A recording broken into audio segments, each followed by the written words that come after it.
Cumprimento os irmãos mais uma vez com a paz do Senhor. Eu queria falar com vocês hoje a respeito de um assunto que tem saído muito dos púlpitos das igrejas hoje em dia, né? Deus tocou no meu coração hoje para falar com vocês a respeito do pecado. O pecado, irmãos, ele é tudo aquilo que nós entendemos, a Bíblia, na verdade, nos faz entender como desobediência às leis de Deus. Todas as vezes que um ser humano, todas as vezes que nós erramos ou quebramos a lei de Deus, que não é poucas vezes, nós estamos pecando contra Deus. A Bíblia diz em Romanos 6:23 que o salário do pecado é a morte. A paga do pecado, a consequência de tudo aquilo que é feito fora das leis de Deus, tudo aquilo que é feito fora da vontade de Deus revelada nas Escrituras, ela se entende como erro, como pecado. E a Bíblia diz que existe um pagamento para isso, e este pagamento é a morte, tanto física como espiritual, a condenação. Mas seguindo, quando nos aprofundamos nesse assunto, nós lemos no Salmo 66, verso 18, e descobrimos que quando atendemos à iniquidade do nosso coração, o pecado que nos tenta, Deus não nos ouve. Então veja como isso é sério.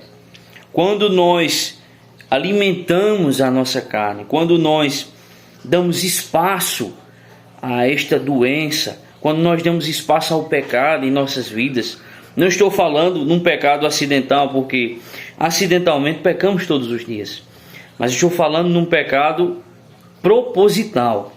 Você dá lugar, você sabe que é errado e você dá lugar a este pecado. Quando eu faço isso, a Bíblia diz que Deus não me ouve. Então, um primeiro ponto que nós podemos destacar aqui é: muitas das orações de servos, de pessoas que se dizem cristãs e podem até ser cristãos, muitas das vezes elas não são atendidas porque estas pessoas estão em pecado.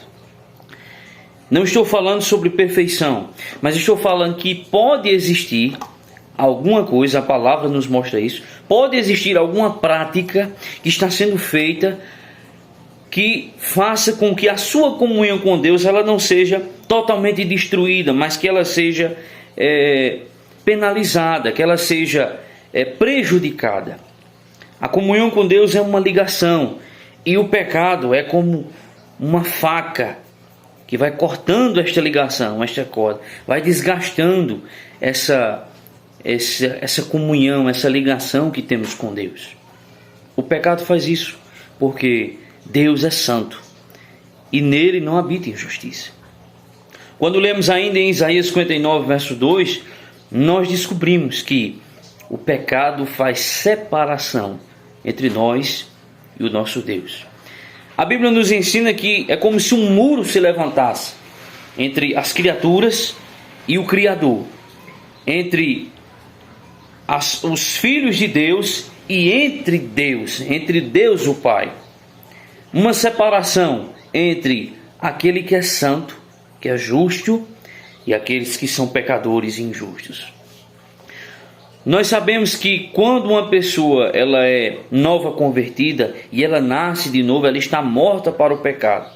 Mas se porventura ela começar a trilhar de novo nesses caminhos, a Bíblia vai dizer em Efésios 4 que a pessoa do Espírito Santo que mora dentro dela começa a se entristecer e então começa a se afastar. A ação do Espírito ela começa a ser diminuída na vida dessa pessoa.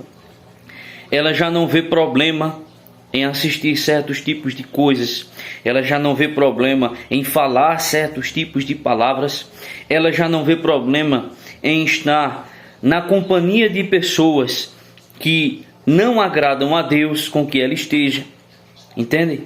Então, quanto mais estamos perto de Deus, mais zelosos de Deus somos, mas quanto mais deixamos o pecado prejudicar esta ligação entre nós e Deus, estamos nos separando de Deus E Isaías diz mais.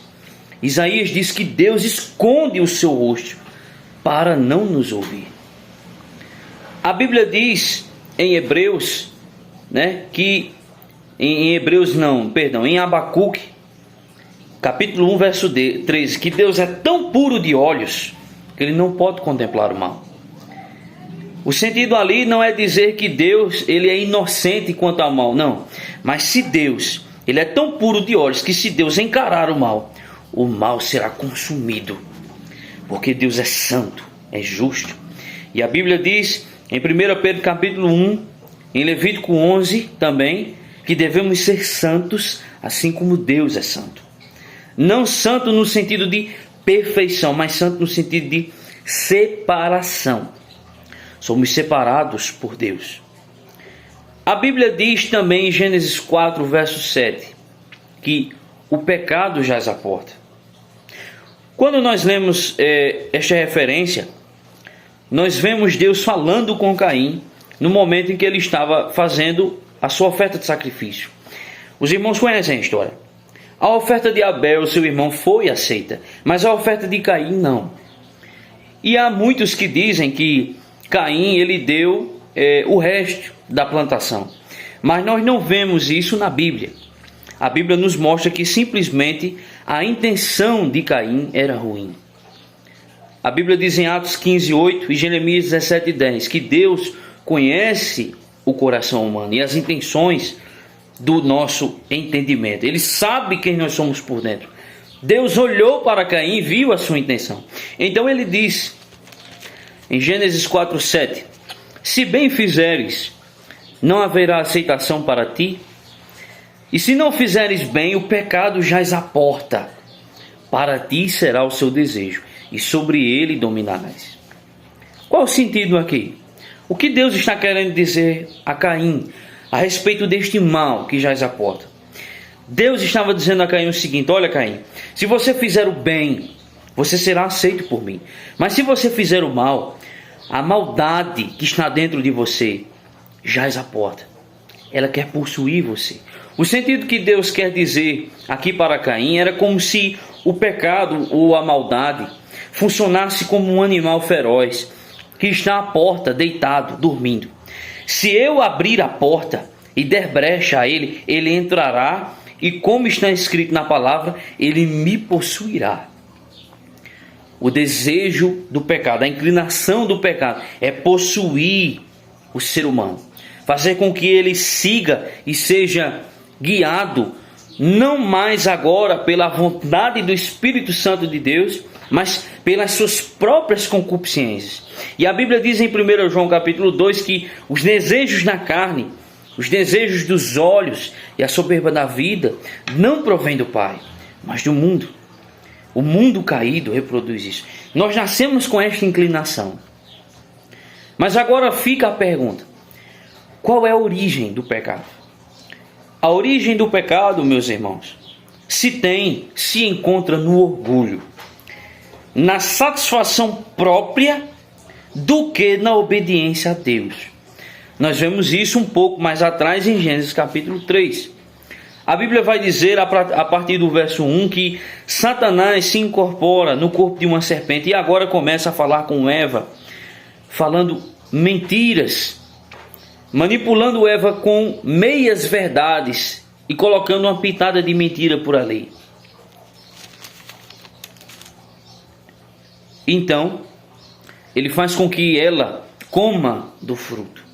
Ele usa meias verdades para dizer que Deus não queria dividir com eles a sabedoria que ele tinha. Ele mentiu, mais uma vez, como sempre mente, né? E sempre vai mentir até o dia em que ele for julgado. Mas quando vemos em Gênesis 3, versos 6 e 7, nós lemos: e vendo a mulher que aquela árvore era boa para se comer e agradável aos olhos, a árvore desejável para dar entendimento, tomou do seu fruto e comeu. E deu também ao seu marido, e ele comeu com ela. Então foram abertos os olhos de ambos, conheceram que estavam nus, cozeram folhas de figueira e fizeram para si aventais. Então, para finalizar, É preciso conhecer o seguinte: todas as vezes que nós erramos, todas as vezes que nós pecamos, todas as vezes que estamos entrando em tentação. Porque é importante ressaltar que quando Jesus ensina a oração do Pai Nosso, lá em Mateus capítulo 6, se eu não estiver enganado, ele vai dizer: não nos deixe cair em tentação. Ali ele não está falando sobre cair em pecado. Ele está falando: não nos deixe cair numa situação em que nos leve ao pecado. Não nos deixe cair em tentação. Nós vemos aqui que o pecado, essa inclinação, essa tentação que hoje reside em nós dentro da carne, essa vontade de pecar que veio por causa deste erro do primeiro casal, ela se encontra no orgulho. Quando eu agora quero satisfazer os meus desejos e não os desejos de Deus. Pode prestar atenção que quando nós estamos sendo tentados e nós começamos a dar atenção a esta voz da carne, atenção a esta força inclinadora da carne, nós não pensamos em Deus. Nós não pensamos em agradar a Deus. Não pensamos em ler a Bíblia. Não pensamos em orar. Nós pensamos em satisfazer o nosso corpo, satisfazer este desejo mau. Pensamos em satisfazer esta vontade que desagrada a Deus.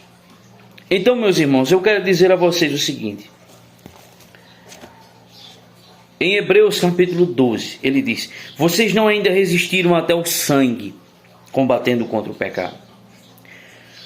Nós temos que vigiar, porque a Bíblia diz em 1 Pedro 4,7 que o fim de todas as coisas já é próximo.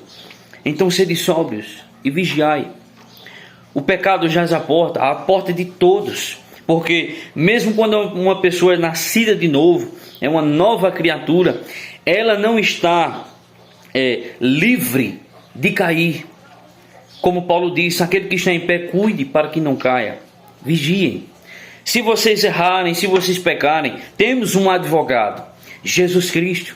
Se confessarmos os pecados, Ele é fiel e justo para nos purificar dos pecados, para perdoar os pecados e nos purificar de toda injustiça. Mas Deus quer que vivamos numa plenitude do Espírito. Deus quer que venhamos a fluir no poder do Espírito de uma maneira que nós nem lembraremos de pecar. É a mesma história de um copo cheio e um copo vazio. Um copo cheio já não tem necessidade de nada. Por quê? Porque ele está cheio. Se você estiver cheio de Deus, você não sentirá necessidade de nada. Como o salmista Davi disse no Salmo 23: o Senhor é o meu pastor, Ele não me faltará. Que Deus abençoe a sua vida. Se esse vídeo foi capaz de te edificar, dê um like, compartilhe com pessoas que você acha que vão gostar desse conteúdo, até porque são as santas palavras de Deus que são ditas aqui.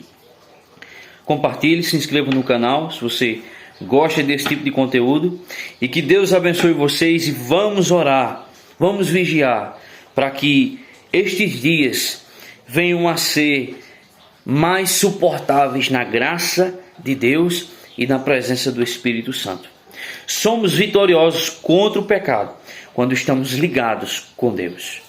Deus abençoe.